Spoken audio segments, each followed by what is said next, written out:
হ্যাঁ শোনো, তোমার নাম কি বলো তো? একটু হাসি দাও, একটু হাসি দাও, একটু হাসি দাও, একটু হাসি দাও, জোরে হাসি দাও, জোরে হাসি দাও, আরো জোরে হাসি দাও। হয় নাই, আরো জোরে। দেখছেন খাতনা করার পর কিরকম হাসি দিচ্ছে। দেখ তোমার কাতুকুতু আছে, দেখ কাতুকুতু দেই। কই কাতুকুতু নাই যে? কাতুকুতু আছে তোমার? বন্ধ করো না। আরো দাও, আরো দেখি দেখি। খাতনা করার পর দেখেন বাচ্চাটা হাঁটতেছে। 2.5 বছর বয়স।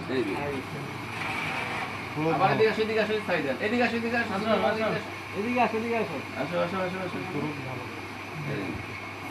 আবার যাও, হ্যাঁ হাঁটো তো, হাঁটো হাঁটো। একটু দৌড় দৌড় দাও, দৌড় দাও, দৌড় দাও, দৌড় দাও। আবার দৌড়ে এসো, দৌড়ে এসো, দৌড়ে আসো, দৌড় দিয়ে আসো, দৌড় দিয়ে আসো। দৌড়ে এসো। বয়স হিসেবে হাইট দেখেন বাচ্চারা খাতনা করতে হলো একটু মাত্র। আমাদের চেম্বারের নামটা বলেন কি? মা মেডিকেল হল, পাঁচমাথা মোড়, পঞ্চপুকুর রোড, নীলফামারী। বন্ধ করে দাও।